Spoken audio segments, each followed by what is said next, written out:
Good afternoon, and thanks for tuning into the Butler Brief. I'm Brock Danahy. Stay tuned for a look at 5 fountains, a recap of Butler sporting events, and more. But first, we start with a look at Hurricane Melissa. Hurricane Melissa made landfall in Jamaica on Tuesday as a Category 5 storm.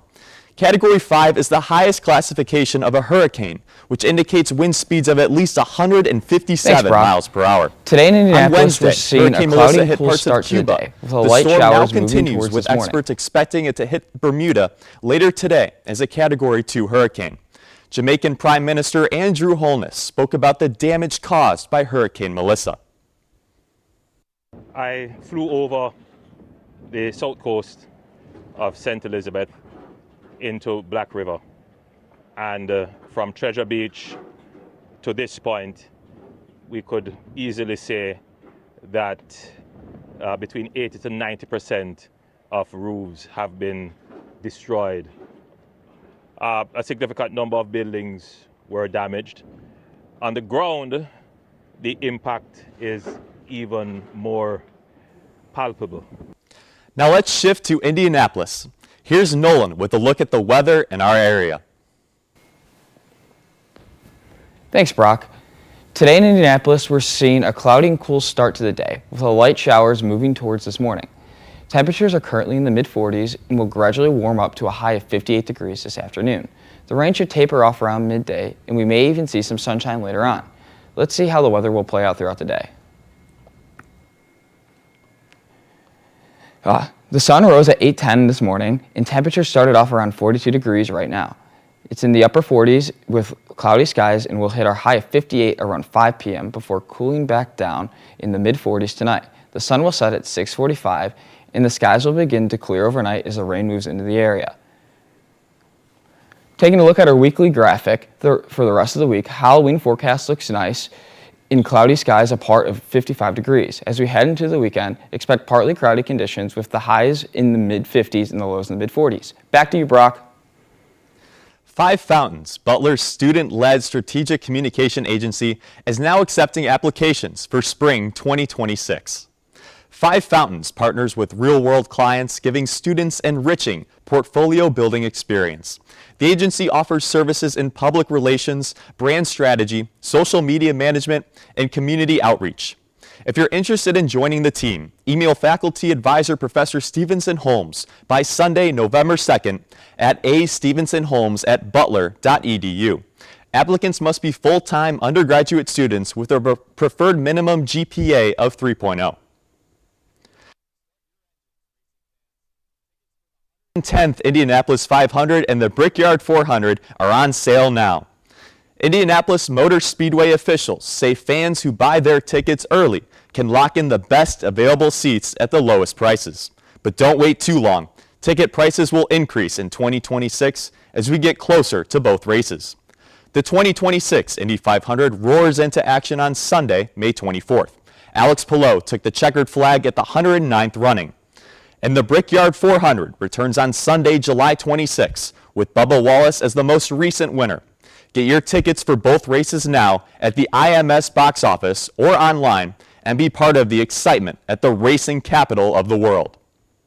I've been going to the 500 every year since I was in 5th grade with my dad. We renew our seats every single year and have no intention on stopping, but it's just the best day ever. It's such a good atmosphere. The community of Speedway just comes together so much. The houses are all decorated so beautifully, and it's just such a culture around race day in Indianapolis, and it's something that I think everybody needs to see at least once in their life. The atmosphere is just like, there's so much energy and there's so much like Indy pride, and everyone's just so energetic and happy to be there, and it's just really good vibes and really good energy. Now we're joined by Matthew Wims for more from the world of sports. Thanks, Brock. Butler men's basketball team took down Indiana State 105-80 in last night's exhibition game. The teams agreed to play 12-minute quarters instead of the usual 20-minute halves in order to get their players more time on the court ahead of the regular season. Junior guard Finley Bizjack stood out for Butler, scoring a game-high 24 points, while sophomore guard Evan Haywood added 14. Freshman guard Jackson Keith was strong as well, scoring 10 points and grabbing 4 rebounds. Keith spoke after the game about his efforts on the glass. Oh yeah, I mean, just coming in as a freshman, you got to do anything to get on the court and do anything that the coach asks you to do. So I mean, the biggest thing we stress all the time is defensive rebounding and offensive rebounding. So I feel like if I can affect the game with offensive rebound, I can get on the court, or my teammates can even set me up for those offensive rebounds. So. The Dogs' regular season tips off next Wednesday against Southern Indiana. With the men's basketball season now underway, let's take a look at how the Big East Conference is shaping up this season with Marty Mahoney.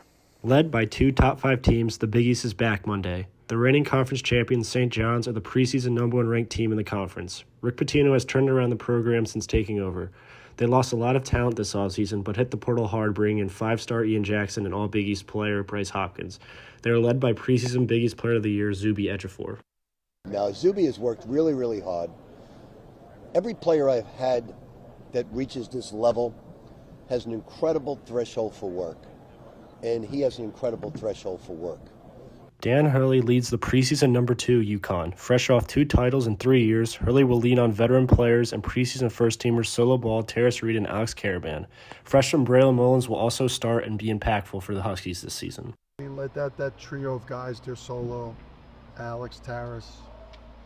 I mean, he's got to be leading men. Greg McDermott, who has led Creighton to 5 straight NCAA tournaments, brings in 2 Iowa transfers who were double-digit scorers in Josh Nix and Owen Freeman. Sophomore Jackson McAndrew looks to take a step forward after a strong end to the season.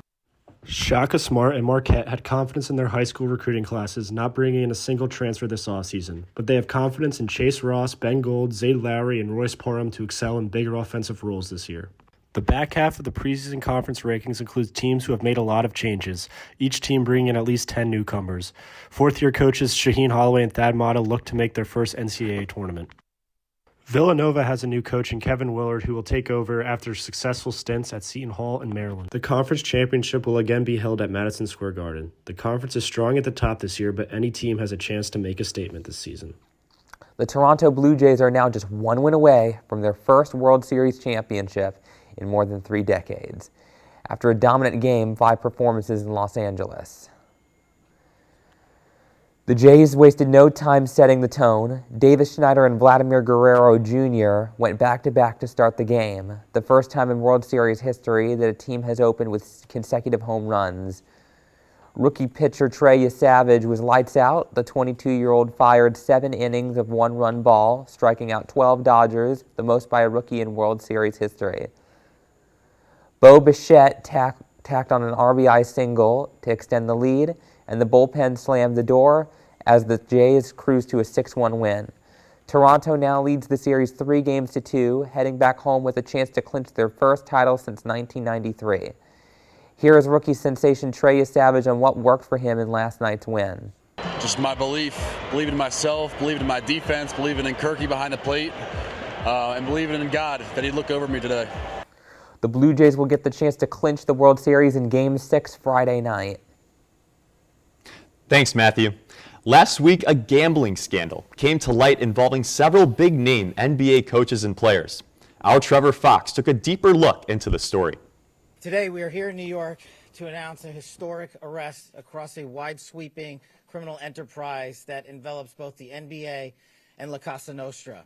A massive federal crackdown is shaking up the NBA. The FBI says dozens of people, including current and former players, are facing charges in one of the biggest sports gambling stings in years. Among them, Trailblazers head coach and Hall of Famer Chauncey Billups. Federal prosecutors say he's one of several high-profile figures linked to an illegal gambling ring that stretched across the country. Former NBA player Damon Jones is also named in the indictment. Investigators say some defendants used insider information to place bets or helped run high-stakes poker games that were fixed from the start. Prosecutors also say those games were backed by members of New York's most infamous crime families. Miami Heat guard Terry Rozier was also charged. Court records show he posted bond using his $6 million Florida home as collateral. He has also had to hand over his passport and give a DNA sample as part of his release. Going back to Portland, assistant coach Tiago Splitter has taken over for Chauncey Billups, while he remains indefinitely away from the team.